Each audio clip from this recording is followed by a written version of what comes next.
Welcome back to this video. In today's tutorial, I will show you on how to turn off comments on TikTok posts. So let's go. The very first thing you need to do is to open up your TikTok account.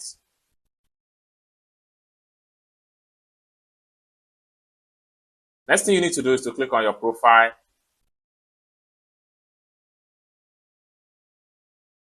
Then the next thing you need to do is to click on this three slider from the top. Next thing you need to do is to go to settings and privacy. Next thing you need to do is to click on privacy. Next thing you need to do is to simply scroll down and then click on comments.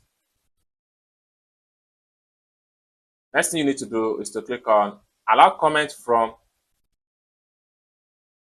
So right here, you have to make sure you switch from everyone to no one right here. So for you to do that, simply click on here. It's as simple as that. So once you turn this on, it means that nobody will be able to comment on your TikTok post. It's as simple as that. So I hope you really got value for this video. If you find this video useful, give this video a big like, and also remember to subscribe to the channel for more useful tutorial about how best to use your TikTok app. Thank you so much for watching, and I hope to see you in my next video. Bye for now.